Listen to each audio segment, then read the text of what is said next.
Otep à tous, bien-aimés frères et sœurs. Le président Denis Sassou Nguesso ne s'est pas rendu au sommet de la CEMAC qui s'est tenu le 16 décembre dernier, donc à peine hier. Alors, que se passe-t-il? Nous savons que le 6 décembre, il y a un peu moins de 10 jours, le président Sassou Nguesso a été à Paris.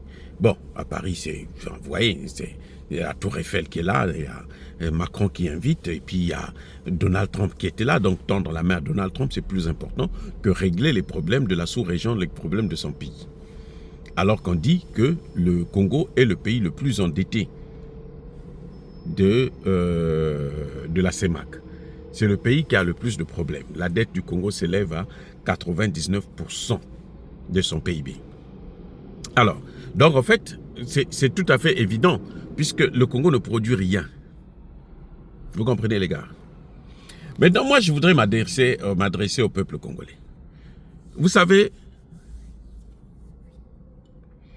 je ne suis pas opposant, je ne fais pas la politique, parce que l'opposant, c'est celui qui veut prendre le pouvoir. Non, mais je suis congolais, et en tant que congolais, j'ai l'obligation de donner mon avis, de faire des propositions pour sortir le pays de cette situation. Je vous ai déjà expliqué la dernière fois pourquoi nous, on n'arrive pas à régler le problème des retraites, et à cette allure, on ne pourra jamais régler ce problème.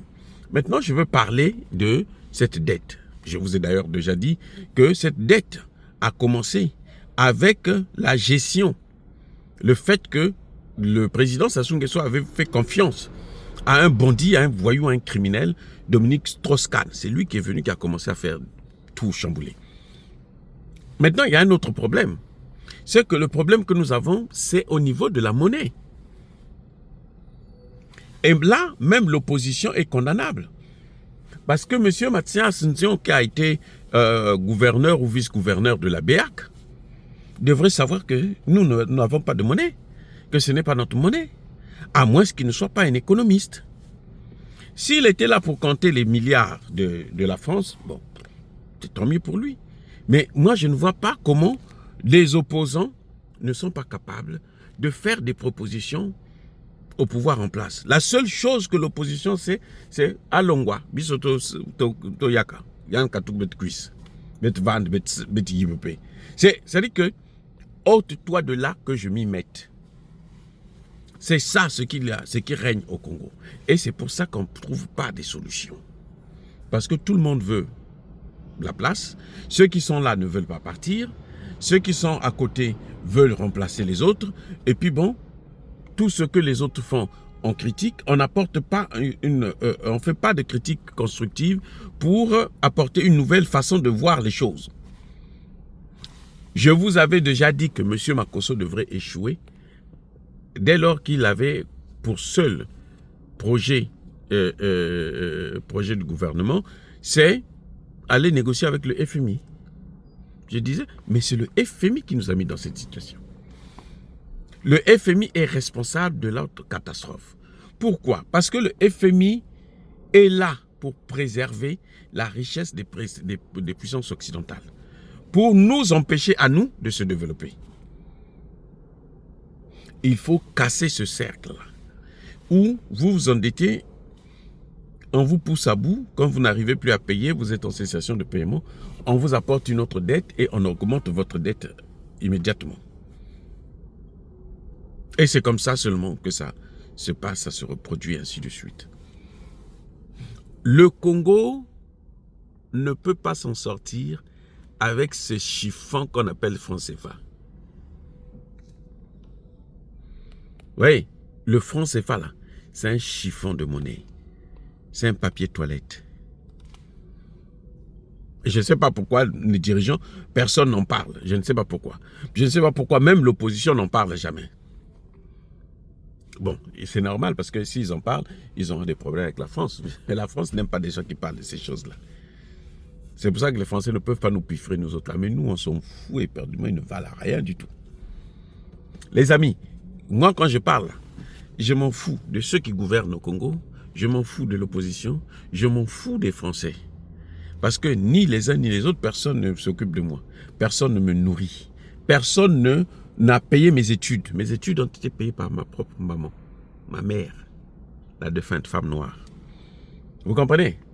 Donc, moi, je ne suis redevable ni à Sassou, ni à l'opposition, ni à la France. Je n'ai rien. Oui. Alors, je dis encore une fois de plus, si le Congo veut s'en sortir, il faut sortir du franc CFA. Mais est-ce que le Congo aura le courage de prendre une telle décision? C'est là la vraie question. Et une telle décision, on ne peut pas la prendre si on n'a pas le soutien de la population, le soutien total de la population. Je reprends. Ça dit que Sassou Nguesso peut aujourd'hui dire que bon, moi je veux sortir le pays du franc CFA, comme ça j'aurai la possibilité de pouvoir relancer mon économie, industrialiser le pays et puis enrichir le pays. Parce que la richesse vient justement de l'industrialisation. C'est ça qui fait la richesse. L'Allemagne est en train de tomber là à cause de quoi? À cause de la désindustrialisation. Vous voyez? Donc, est-ce que le Congo peut avoir le courage de le faire? Mais si il y a la volonté des autorités congolaises de pouvoir le faire, est-ce que ils ont des garanties qu'ils ne vont pas perdre le pouvoir, qu'il n'y aura pas une révolution de couleur? Vous comprenez ce que je veux dire? C'est pour ça que, en fait, les Congolais devraient d'abord commencer par s'unir autour d'une cause commune. Se dire que non, nous, ce que nous voulons, c'est ça. Monsieur le Président, nous ne voulons plus la dette. Nous voulons que vous puissiez attaquer le CFA là. Nous sortir de ce CFA. Mais si le Congo n'est pas avec le peuple, le président, s'il le fait là, le lendemain, il y aura une révolution de couleur. Ah oui, oui, ça c'est clair. Surtout s'il est le seul pays dans la CEMAC de décider et prendre une telle décision, c'est fini. Or, on ne peut pas s'en sortir, écoutez bien, on ne peut pas s'en sortir si nous continuons à utiliser le CFA. On ne peut pas s'enrichir. Je vous ai dit tout à l'heure que, dans une de mes vidéos, que le Mali devrait recevoir pour son usine de lithium, dans l'immédiat, 680 milliards de CFA. Et je vous ai aussi ajouté que, mais dans les 680 milliards, là, ça crée pour la France 2040 milliards que la France tire. Et ça, c'est un problème. Donc, bien aimés frères et sœurs, je crois que les Congolais doivent réfléchir maintenant sur ce qu'eux, ils veulent. Est-ce qu'ils veulent un pouvoir ou qui sera vide? Il n'y a pas d'argent, il n'y a rien. Vous êtes là à piquer des crises. Hein? Et puis la population est en train de vous humilier tout le temps parce que vous ne faites rien. Ou bien les Congolais vont s'asseoir et s'unir et décider de prendre un engagement en commun. Eh oui, c'est ça le problème. Je vous dis qu'il n'y aura pas de développement s'il n'y a pas d'industrialisation. Ces histoires de l'aide, ces histoires de transition écologique, tout ça là, ça ne va pas nous développer. Au contraire. La seule façon de se développer là, c'est la création des richesses, c'est l'industrialisation. Nous avons du bois, nous avons le manganèse, nous avons le pétrole, nous avons le fer, nous avons plein de matières premières. C'est ça qu'il faut transformer, comme font les Maliens, les Burkinabés, les Nigériens. Ils reprennent le contrôle de leurs matières premières et c'est eux maintenant qui créent des industries pour exploiter ces matières premières. Encore, eux, ils ont un seul problème qui leur reste à surmonter, c'est celui de la monnaie, parce que tant qu'ils resteront dans cette monnaie-là, ils ne pourront pas s'en sortir, puisqu'ils vont toujours enrichir la France, et la France aura toujours le dernier mot. Et c'est ça qu'il faut casser, il faut sortir de là. Donc, les Congolais, vous avez un sujet de réflexion, réfléchissez, et c'est à vous de voir qu'est-ce que vous voulez. Vous voulez continuer à vivre dans la misère, dans la crise, ou bien vous voulez commencer maintenant à régler les problèmes. Et pour les régler, moi je vous donne ma solution. Je propose que le Congo puisse sortir du franc CFA. Je propose.